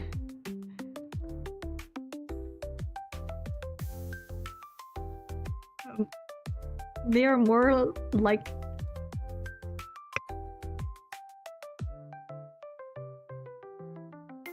they are more liked by their colleagues than they would expect, despite the fact that they are not naturally emotional or empathetic. Woo! Lack of emotional expression. Let's go!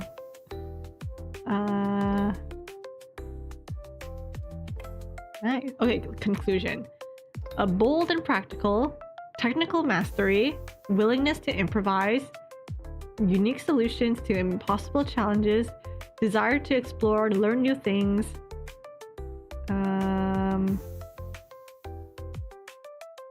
need to make a conscious effort. Anyways, Nice.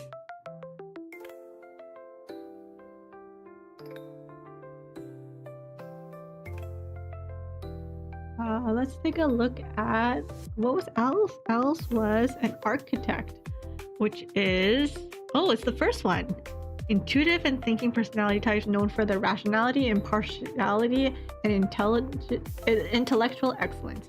Known for the spontaneity, ingenuity, and flexibility. Let's take a look. Architect.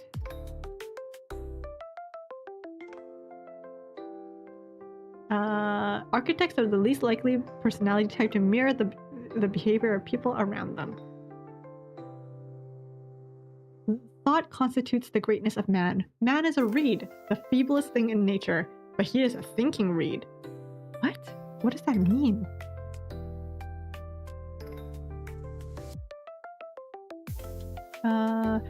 Intellectually curious individuals with a deep-seated thirst for knowledge.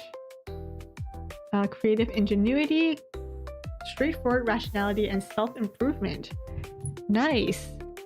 Enhancing intellectual abilities and are often driven by an intense desire to master any and every topic that piques their interest. Oh, these are cute. Oh my gosh. And I think Al was just saying that he doesn't like rats, but here are some rats right here. Boop. And then here's some rats with wings, flying rats. I don't know what kind of metaphor. Me neither. Blaise Pascal.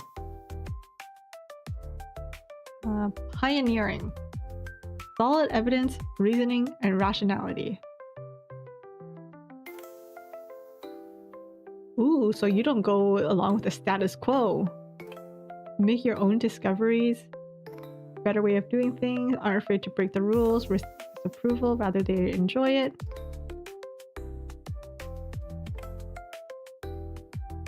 Want to be successful, not just inventive. Single-minded drive to the work, applying full force of their insight, logic, and willpower.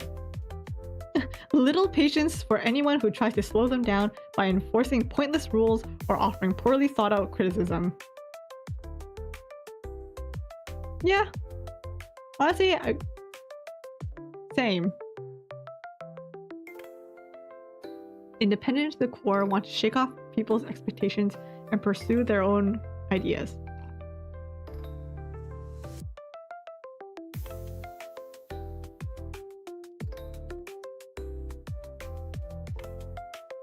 Strong independent streak.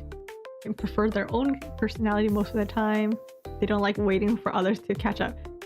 No problem making decisions without asking for anyone else's input. Lone wolf. So we have the mysterious one and we have the lone wolf. Sounds like you? Nice. As uncaring, whatever. They feel deeply when things go wrong or when they hurt others. They are personally affected and spend much time and energy trying to figure out why things happened the way they did. But they are still authentically human. Congratulations, you're not a robot. Please get out of my way if you're not helping. Honestly, I feel that. Like, I think when you're working, for me personally, because I work in like a customer servicey type of job, it's like I don't have time to entertain you. Please move on so I can help the next person. INTJs aren't known for being warm and fuzzy. I wonder who wrote this stuff. Rationality and success over politeness and pleasantries. They'd rather be right than popular. That's kind of like a good thinking though. Like, who needs to be popular? Truth and depth. There is only one truth. So small talks to white lies seem pointless or downright stupid to them. Ooh, very blunt. They may inadvertently come off as rude or offensive when they're only trying to be honest. I feel like I need to be a little bit more of this. Because sometimes I'll think too deeply about how other people are thinking, and then like, it doesn't come out the right way. The chess game of life. Imaginative yet decisive. Ambitious yet private. And curious yet focused. From the outside, these contradictions may seem baffling, but they make perfect sense once you understand the inner workings of this personality type's mind. Nice. There can only be one truth. Yeah, that was kind of where I was going with that.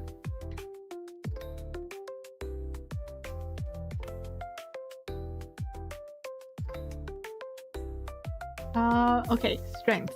Rational, informed, independent, determined, curious, and original. Is that the Moby Dick? Weaknesses. Arrogant. Dismissive of emotions, overly critical, combative, socially clueless. Same. One truth. The ultimate knowledge, but all it comes at a cost. You mean getting shrunken to the size of like an 8-year-old child? Of all forms of caution, caution in love is probably the most fatal to true happiness. What does that mean?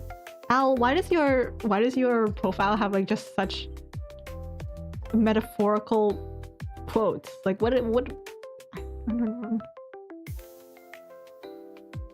Actually, now that I read this again, I guess that makes sense.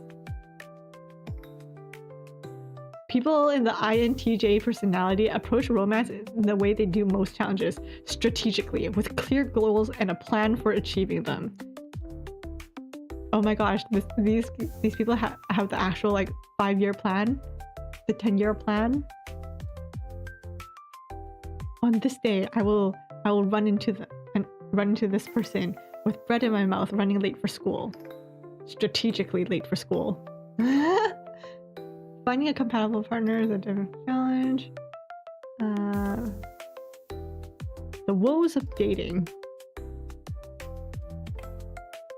Depth, intelligence, and unmitigated honesty. They would rather stay single than force a false connection for the sake of being with someone. Honestly, that's not a bad way of thinking.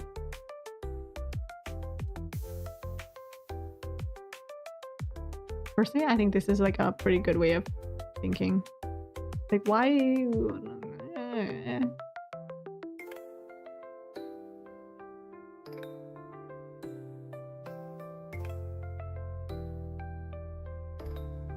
Oh my gosh, the little heart eyes.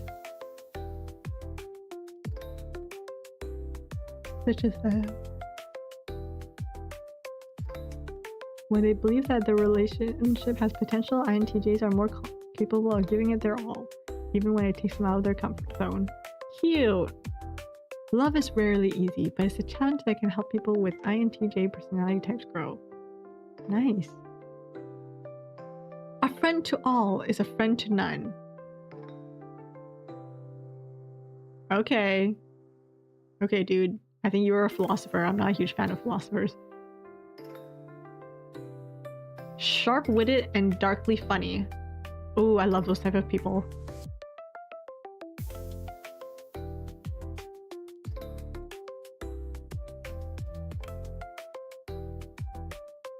Not always easy to befriend someone with this personality type. Have a knack for finding friends in unlikely places. Aren't afraid to befriend people who might be thought of as outsiders by the mainstream. They don't care how popular that person is, simply that that person has values that are compatible with their own. They don't want to feel beholden to their friends, and they don't want their friends to feel beholden to them. An ideal friendship is low maintenance, low drama, and based on true enjoyment of others' company rather than obligation. I like that. I like this. Low maintenance, low drama, and based on true enjoyment. Though I do love seeing other people's drama, I don't want my own drama.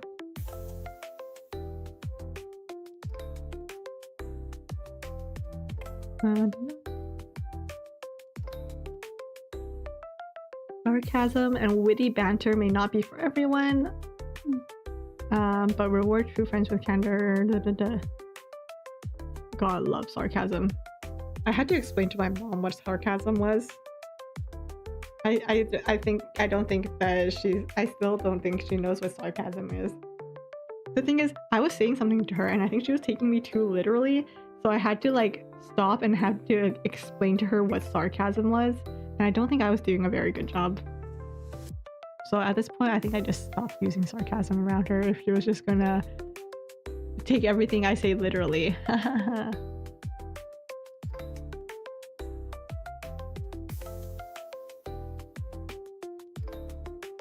Parenthood. Want their children to grow up capable and self-reliant. Rather than enforcing pointless rules, age-appropriate ways to foster their children's independence. They aren't the kind of parents who feel bad if they have to tell their kids no. We need more of these parents, okay? Okay, right here. That's not to say they are lenient. Far from it. INTJs expect their children to use their freedom responsibly, and they aren't the kind of parents who feel bad when they have to tell their kids no. INTJ parents tend to treat their children the way they want to be treated themselves, with candor and respect. We need more parents who are willing to tell their kids no, okay?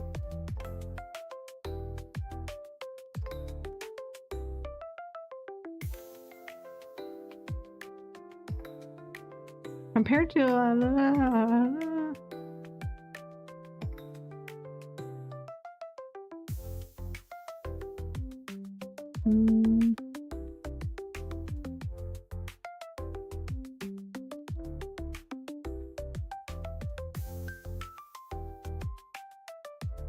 career paths, let's see. One never notices what has been done. One can only see what remains to be done. And if one doesn't like the work, it would be very discouraging. Sure. Whatever you say. Rarely satisfied by work that is too easy. They want a career that fires up their curiosity and leverages their intellect, allowing them to expand their prowess. If a job's description makes the average person think, wow, that sounds hard, then it might be a good fit for an INTJ. Early career blues. Starting at the bottom of the career ladder can be frustrating for some people. Many develop their abilities. Finding their place. Drawn to jobs that require non-stop teamwork and interaction, but INTJs prefer positions that are even greater challenges.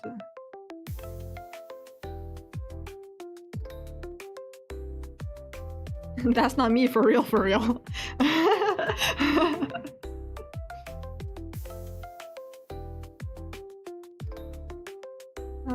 Yeah, I just want a stable job. Workplace habits. Subordinates. People with INTJ personalities are known for their independence. They're not shy about taking initiative. Their worst nightmare would be a micromanaging boss who monopolizes their time with pointless meetings, insists on useless rules, or appraises employees' performance based on how likable they seem rather than their actual merits. Oh my gosh, this was my supervisor, the one that I said that I didn't like. This was him to a T. He was always like, I don't want to make this a long meeting. I hate pointless meetings. And he goes on for like an hour just talking about himself. And I'm like, haha, stop. I just want to go back to work.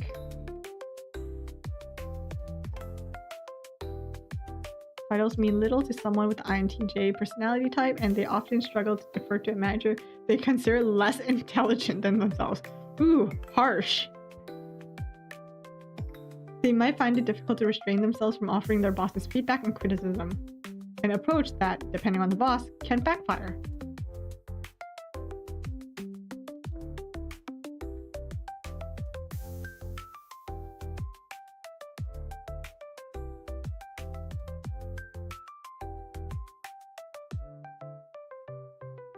Even brainstorming sessions, normally a delight for these sharp personalities, can become tedious if it goes in circles without leading. I think everyone would get annoyed at like a meeting that just goes in circles though. Like I feel like you can't just say that that's an INTJ thing, because I would get annoyed by that too.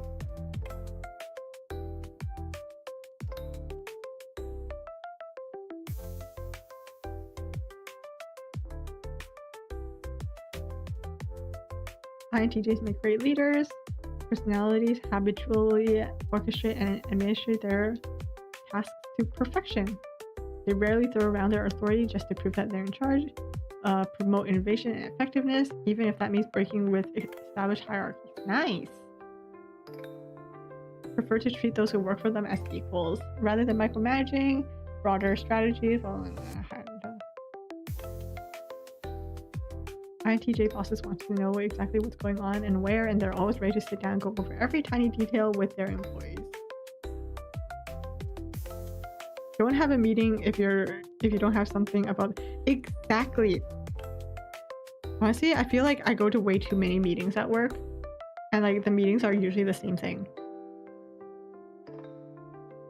Oh no, what the heck is that?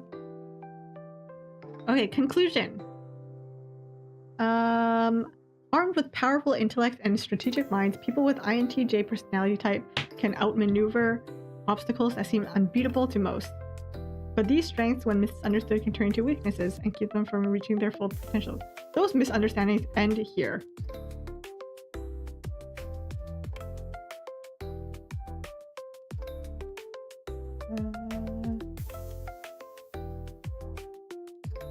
Oh, is that it? That's it? Oh, okay. Sure.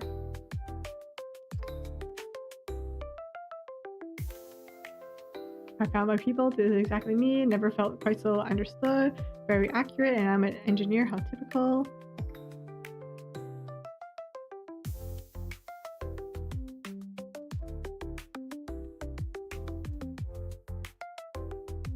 Interesting.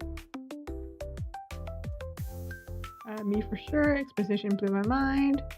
Great way to know the most accurate thing about my personalities. Yeah. Ends here. Proceed. Pay us. Right? Ugh. Oh, and also say what now? See what kind of careers we get. I remember in high school we had to we actually had to do the whole like future planning thing, and we actually had to do quizzes where it's like, what career should I have? I think mine was like, back then mine was a librarian.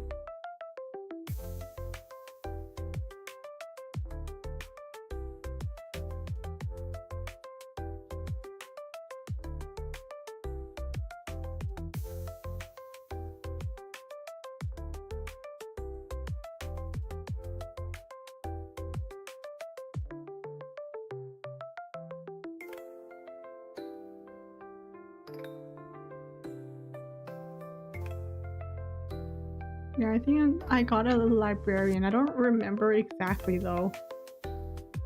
So that was interesting.